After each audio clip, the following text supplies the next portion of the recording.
Hola, bienvenidos a esta explicación donde vamos a traducir la compleja arquitectura matemática que permite a los ordenadores modernos controlar el mundo físico continuo. Hoy vamos a destripar ese puente invisible que hace posible la mecatrónica moderna y la automatización global. Vamos a ver exactamente cómo funciona pieza por pieza. Esta es nuestra hoja de ruta.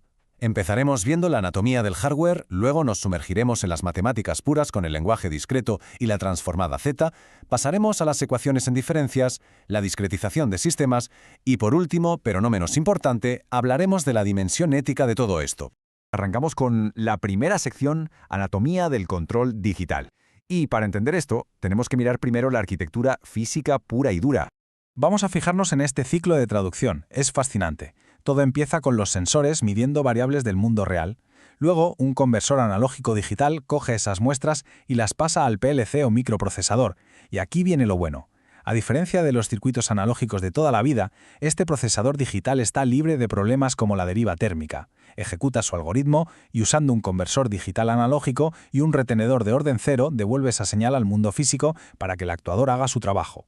Es un viaje de ida y vuelta constante y a una velocidad de vértigo. Al comparar el mundo continuo de la planta física con el entorno binario y discreto del controlador digital, nos topamos con un desafío de diseño brutal. Aquí es donde entra en juego el famosísimo teorema de Nyquist-Shannon. Básicamente, si no muestreamos lo suficientemente rápido, es decir, al menos al doble de la frecuencia máxima presente, nos enfrentamos a un desastre total conocido como aliasing. Para hacernos una idea, es como el efecto óptico de ver las ruedas de un coche girando hacia atrás en una película. Las frecuencias altas se camuflan como bajas y el control del sistema se va literalmente al traste. Pasamos a la segunda sección. El lenguaje discreto, porque una vez que los datos cruzan esa frontera digital, empiezan a comunicarse en un idioma radicalmente distinto. En este nuevo entorno informático, olvidémonos por completo de las curvas suaves e ininterrumpidas. Una señal discreta, representada como x de n, no es más que una secuencia de números atados a un índice entero. En el fondo, son como instantáneas temporales superprecisas, separadas siempre por un periodo de muestreo estricto. Y de hecho, esta es la materia prima indispensable para cualquier tipo de procesamiento digital. Todo este ecosistema se levanta sobre 6 secuencias matemáticas fundamentales que seguramente resultan familiares: el impulso, el escalón, la rampa, además de las señales exponenciales, sinusoidales y polinomiales. Pero hay un detalle clave aquí con el impulso unitario discreto. A diferencia del impulso de Dirac en tiempo continuo, que tiende al infinito, este impulso discreto tiene una magnitud exacta de 1. Y esto es el santo grial del procesamiento de señales, porque permite expresar cualquier secuencia, por compleja que sea, simplemente como una suma de impulsos desplazados en el tiempo. Una genialidad. Vamos con la sección 3, el motor, o en otras palabras, la transformada Z. Porque para manejar todo este idioma de secuencias y escalones, necesitamos auténtica artillería analítica.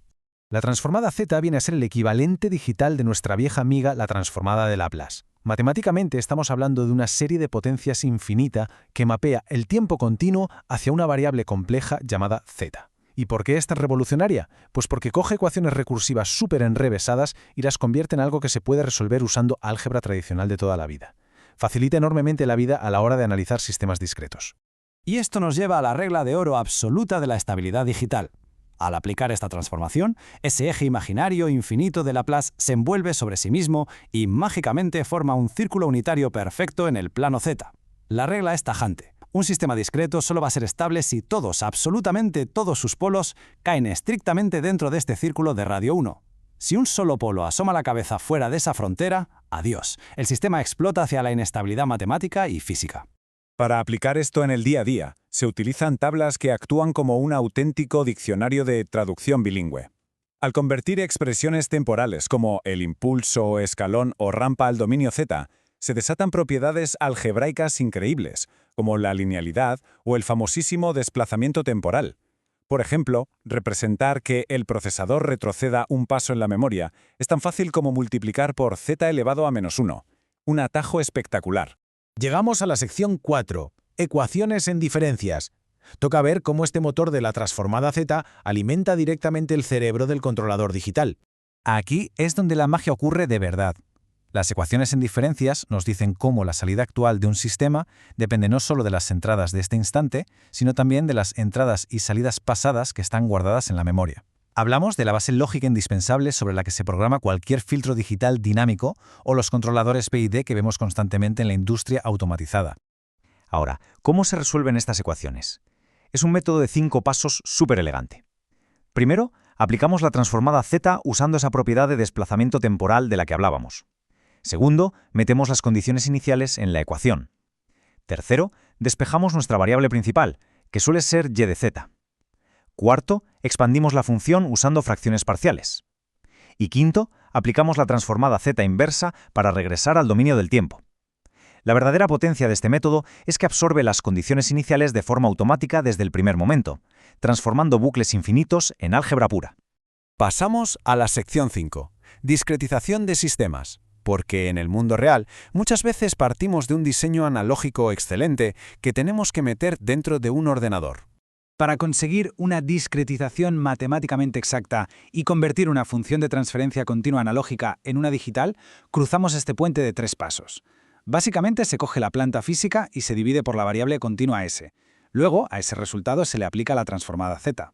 Y finalmente, se multiplica todo por la expresión del retenedor. Así de directo. Es el billete de ida para pasar un diseño desde el papel a los microchips, logrando que esa teoría analógica cobre vida en el mundo binario.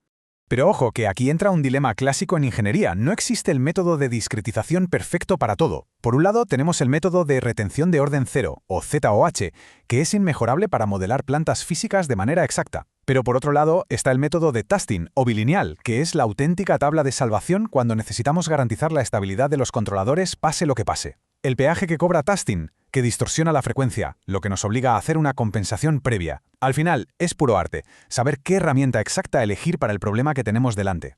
Y así llegamos a la sección final, la dimensión ética, porque detrás de todos estos cálculos discretos y álgebra lineal hay vidas humanas e infraestructuras críticas.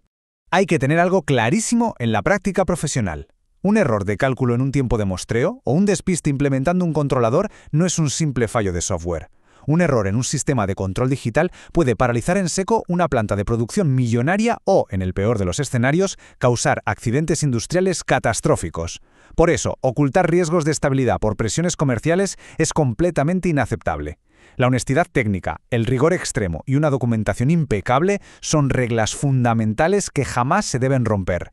Y esto nos deja con una reflexión final de mucho peso. Estos sistemas son el puente definitivo entre las leyes inmutables de la naturaleza y la inteligencia del cálculo computacional. ¿Cómo se va a gestionar el equilibrio en las infraestructuras automatizadas del mañana? El verdadero reto está en perseguir la máxima eficiencia matemática sin dar un solo paso atrás en materia de seguridad pública y ética profesional. Un pensamiento que bien merece la pena tener presente en cada línea de código que se compila y en cada modelo matemático que se discretiza. Esperamos que esta inmersión en los cimientos del control digital haya resultado tan reveladora como interesante.